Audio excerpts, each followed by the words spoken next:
The Saudis step up their military campaign against Yemen, both on the ground and from the air.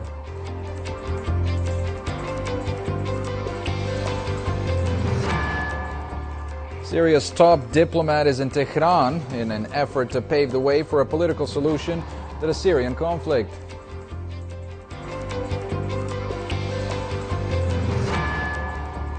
And Iraq's Air Force accuses the U.S.-led coalition against Daesh of targeting imaginary sites.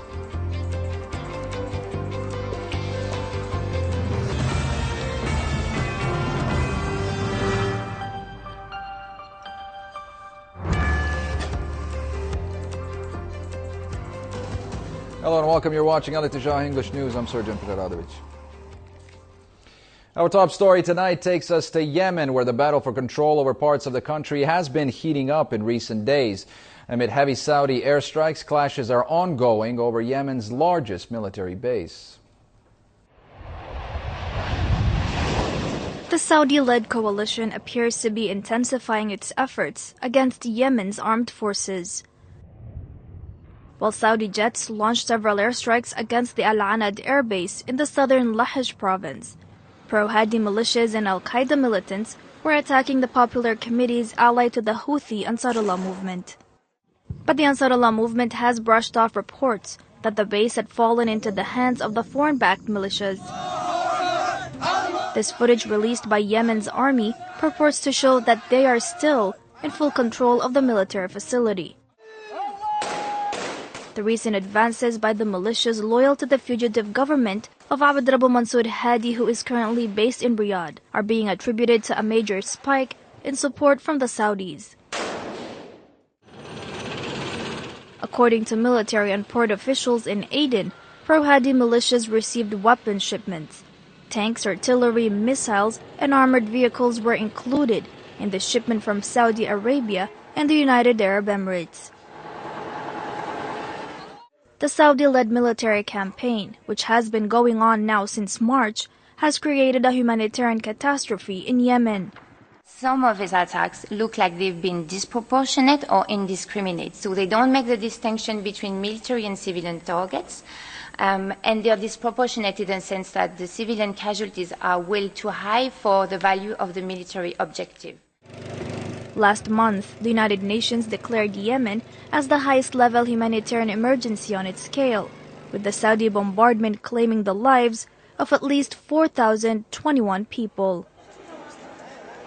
All right, to put all of this into perspective, we start in the Yemeni capital Sana'a tonight, where we're joined by Hussein al-Bukhaiti. He's a pro-Ansarullah activist.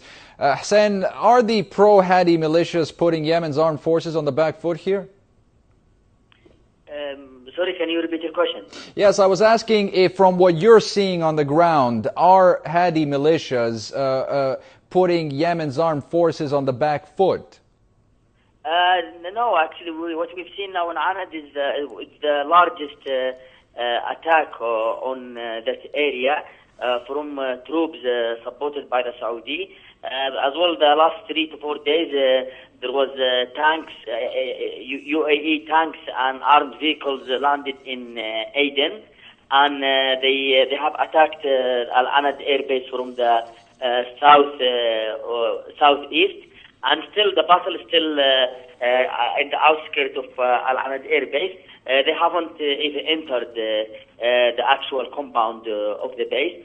And as the information that I have, that dozens of tanks and armed vehicles belong to UAE army has been destroyed, and over 50 since the beginning of the fight, over 50 people were killed, and I believe there are some UAE officers as well were killed. And still the battle is going on, and as well the Saudi are bombarding the base by dozens of airstrikes, and still a huge fight is going on. But we have to know that the Saudis are using Aden port and as well Aden airport to deliver weapon shipment under the name of humanitarian aid, and that's the reason why they have declared that they will shut down the Hodeidah port and as well Sana'a airport, because they want some of the aid shipment to reach Aden through the port and the airport. So the Topor Committee and the Yemeni army cannot attack those areas, because the Saudi can say, look, they are attacking the aid shipment. But I think in the coming day we might see that the Yemeni army will attack any ship that goes into Aden or any plane.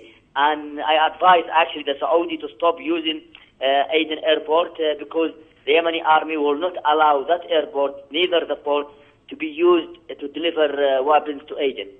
Hussein Al-Bukhaiti in Sana'a, thanks very much for your time, Hussein. Let's cross over to London now and talk to Catherine Chagdam. She's a consultant with the international defense and security consulting firm Anderson. Catherine, you heard what Hussein was saying there. What do you think the Saudis are aiming for with this recent spike in delivering arms and aid to the pro-Hadi militias? Well, I think they're trying to do two things. The first thing is they're trying to create a buffer zone in South Yemen and to basically break Yemen in two. What they're trying to do is what they've been trying to do in Syria and Iraq, which is divide. And they're hoping that those divisions will suffice to create enough tensions within Yemen to prevent any democratic process. That's one of the things they're trying to achieve. The second thing they're trying to do is to basically allow cluster of radical militants to actually take hold into Yemen. Which is why they suddenly allowing a lot of weapons to come into Yemen, and basically what they're doing is arming those future terror militias, which they're hoping will carry the good work basically on the ground. And it is dangerous. And, when people, are talking about the liberation of Yemen or saying that, the so-called pro-Hadi forces are advancing against the Houthi, we need to be clear about, the semantics. When we say pro-Houthi militias or fighters or whatever, we're actually talking about, on the one hand, Al-Qaeda militants. On the other hand, you have, secessionists, southern secessionists, who happen to be, maybe siding right now with, the runaway government, but they are not pro-Hadi at all. So it's really the case of having, a civil war right now against the Houthi, which civil war will soon turn into a second civil war when you're going to have those forces trying to fight each other for control of South Yemen. So basically you have a recipe for disaster. And of course, this is exactly the kind of environment that ISIS is well known to feed on. Okay, with all these militants flooding Aden then and all these foreign fighters coming in, Catherine, what do you think is the likelihood that we're going to see the sort of situation we saw in Mosul in Iraq, for instance, emerge? It is very probable, and that's a massive problem. I don't think when you look at Aden and where it is situated in terms of geopolitical importance, it's massive. Aden is actually more important than Dubai. If you want to put it in those terms, in terms of geography and where it's positioned. It's an opening onto Africa, into the Suez Canal and onwards Europe, and then of course Asia and the Middle East. So of course, to have the Saudi to actually choose Aden as an entry to Yemen for the likes of ISIS, it's not a mistake, and it's been planned for a very long time, and they decided that because the Houthi were there to actually protect the democratic process, then the hell with everything, and they will do everything in their power to prevent this to happen. And for now, the weapon that they have wielded again and again and again is terror, and they're doing it again in Yemen. And I mean, how many times is the international community is going to say not again and no more, or not in our name? I mean, until they actually put their mouth where the money is, it's going to continue, and we're going to see genocide and massacre happen again and again and again. Catherine Chagdam in London, much appreciated.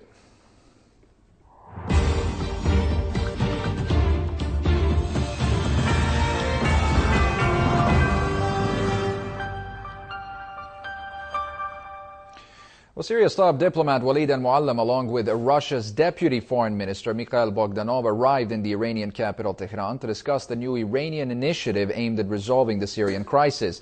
Both Muallim and Bogdanov are set to hold discussions with Iran's foreign minister Mohammad Jawad Zarif.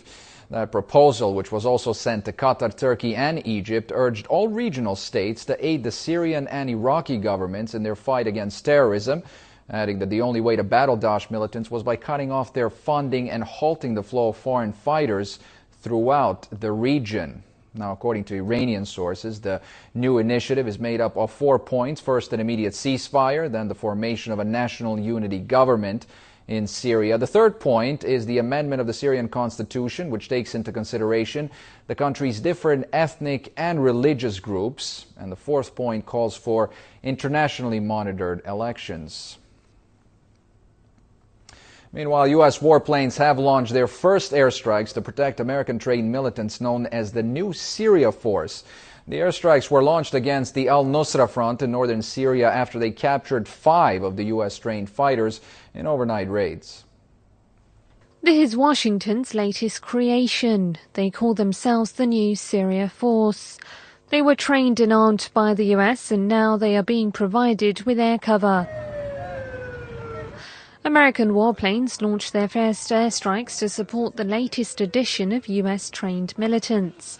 The Pentagon confirmed that its warplanes pounded positions belonging to al-Qaeda's al-Nusra Front in the northern town of Azaz near the border with Turkey. Strikes against al-Nusra came after the militant group captured 5 U.S.-trained fighters in overnight raids in northern Syria. Last week, the terror group captured another 8, including a commander of the U.S.-backed force. After the U.S. President Barack Obama authorized these protective airstrikes, the Pentagon claimed that it will take all necessary measures to protect the militants. With a lot of speculation that the Syrian army will soon be in their crosshairs, Pentagon Chief Captain Jeff Davis said, "We are not at war with the Assad regime. The people we are training and equipping are pledged to fight ISIL and only ISIL, so this is not something we view as inviting confrontation with Assad in any way." For its part, Moscow warned that any strikes against the Syrian army would only aid the Daesh terror group. We have underlined that this position is illegal and counterproductive because it is a violation of international law, and in practice it represents an obstacle on the road to forming a united front to fight terrorism, including Islamic State and al-Nusra Front and all other affiliated groups. With U.S. surveillance drones now beginning to take off from the Incirlik airbase in southern Turkey, it's still unclear just how far Washington is willing to go in confronting its foes in Syria. For more on this, we can now turn to Mark Glenn. He's a U.S.-based political commentator. Mark, do you think that the Americans are genuine when they say they're not interested in a military confrontation with the Syrian army?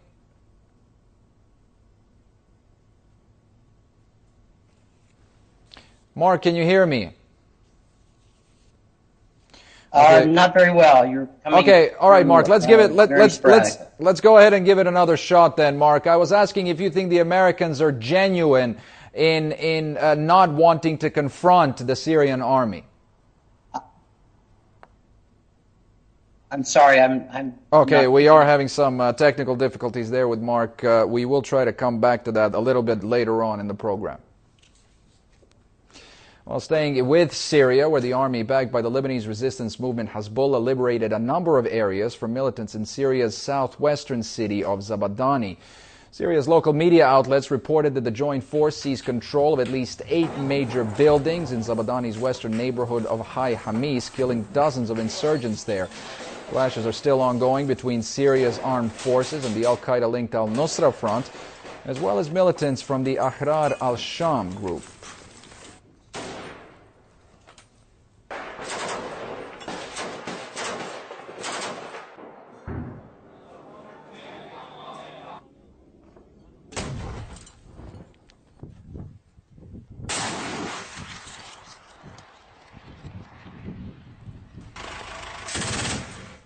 All right, I'm being told now that we can go back to Mark Glenn in the U.S. Mark, do you think that Washington is genuine when it says it's not interested in targeting the Syrian army? Of course not. That is what the entire operation has been now for 4 years. When this entire destabilization of the Middle East began, known as the Arab Spring. And it's an older plan even than just 4 years. We can read from policy papers that were written for Benjamin Netanyahu back in 1996 that called for the destabilization of all of these various countries as a precursor to regime change. We saw it in Iraq. We saw it in Libya. We saw it to a certain degree in Egypt. And Syria is no different. So this is just more theatrics on the part of Washington. The notion that they can't get a handle on these terrorists, which they themselves have created, is laughable when we look at the numbers. Iraq was destroyed in just about a month's bombing. Libya was destroyed in just a few weeks' worth of bombing. And yet we're supposed to believe that Washington, with all of its military technology and all of the rest of it, that they can't deal with a ragtag group of terrorists who are not equipped with, sophisticated weaponry to the point now where they have to come up with all of these schemes in order to deal with this. I'm sorry, but the math on this simply does not add up. All right, let's go back to one other story we were covering. Syria's foreign minister is in the Iranian capital there for talks over a political solution to the conflict in Syria. Are you optimistic? Well, I am optimistic in the sense that Syria does have some powerful friends in the region. She has Iran and she has Russia. And more than that, she has the eyes of the world right now, which are watching the situation. And the United States, Israel, and Great Britain stand naked before the world because the entire world now knows that this entire crisis is their doing.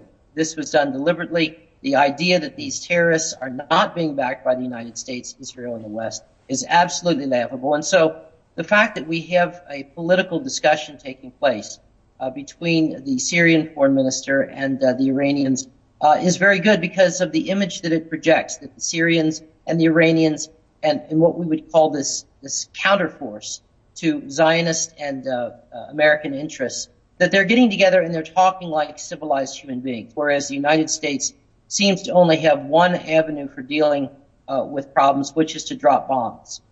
All right, Mark Glenn, U.S.-based political commentator. Thanks very much for your time, Mark.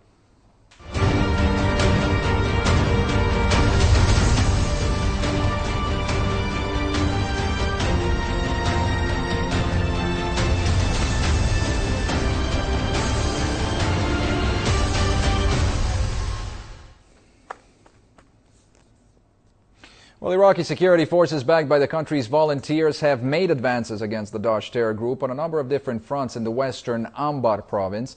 The Iraqi army is advancing in Anbar's provincial capital, Ramadi. Now, dozens of militants were also killed in several airstrikes that was in northern Anbar.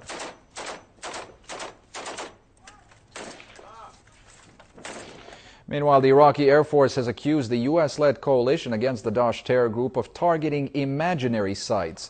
According to sources from the Iraqi Air Force, U.S. fighter jets have targeted 6 fake Daesh positions last week alone in the northern city of Mosul. Now, Iraq's Parliamentary Foreign Policy Committee had gone as far as to accuse the U.S.-led coalition of coordinating with Daesh militants. That was earlier this year. 3 Turkish soldiers have been killed in a series of attacks targeting the country's southeastern province of Sirnak. Turkish security forces blamed the attack on the Kurdistan Workers' Party. Clashes reportedly broke out between Turkish soldiers and the PKK following a bomb attack on a military convoy where 2 of those soldiers lost their lives. Now, lawmakers from Turkey's pro-Kurdish main opposition party have called for an end to the hostilities.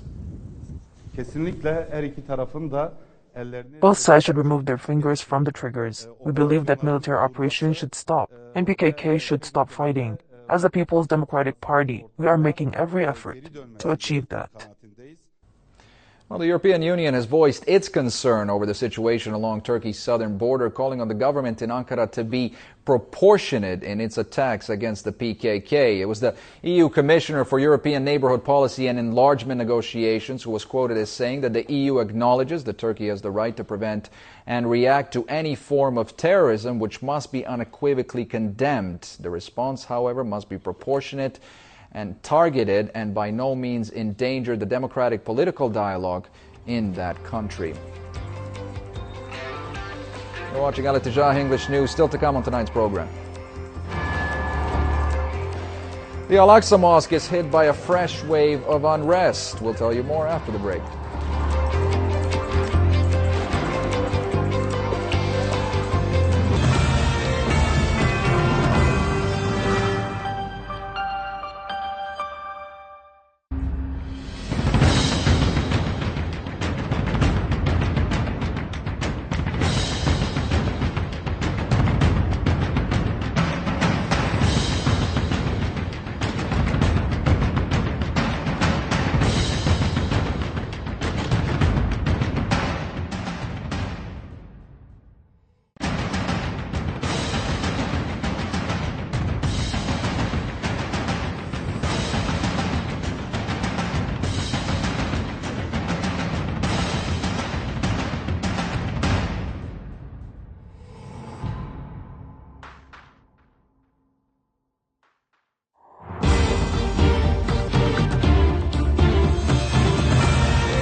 Well, clashes have broken out between Palestinian worshippers and Israeli police at the Al-Aqsa Mosque in Al-Quds on Tuesday.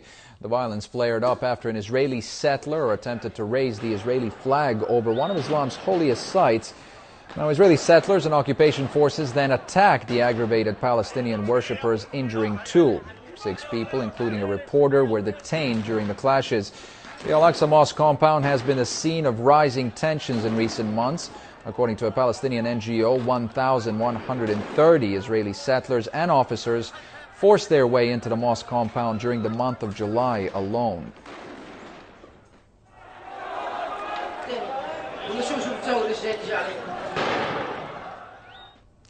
This as the Israelis have violated a 2014 truce agreement with the Palestinian resistance movement Hamas, carrying out a limited incursion into the besieged Gaza Strip.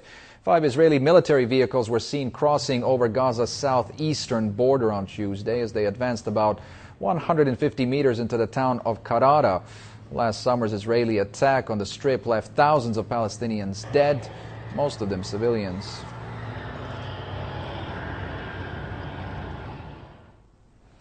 Moving on to Europe now, where it's been a brutal second day on the Greek stock market following a 5-week closure. The country's banking stocks were hardest hit, plunging to new lows and reflecting Greece's continuing financial and economic troubles.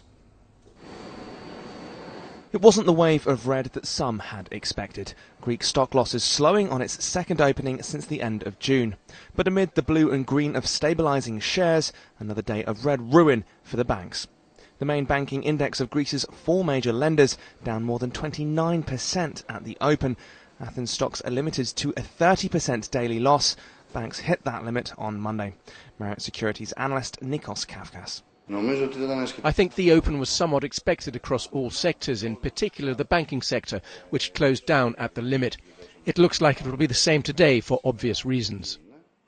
Monday's losses wiped nearly €8 billion from market value. A 5-week shutdown and capital controls were supposed to stop a flight of euros from Greece.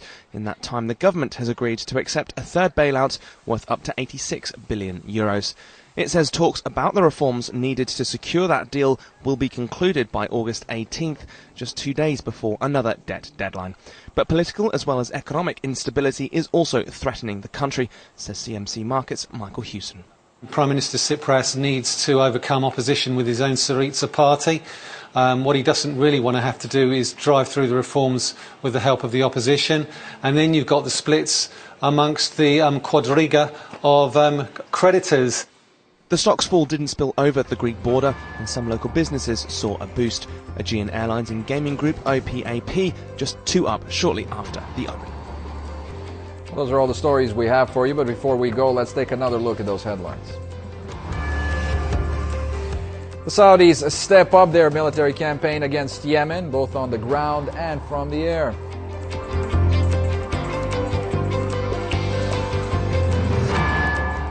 Syria's top diplomat is in Tehran in an effort to pave the way for a political solution to the conflict in Syria.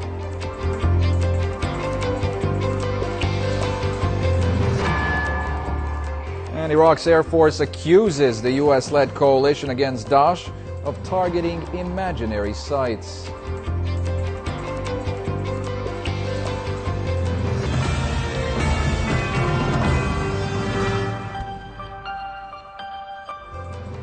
That's it for me and the whole news team here. Thanks very much for watching. Good night.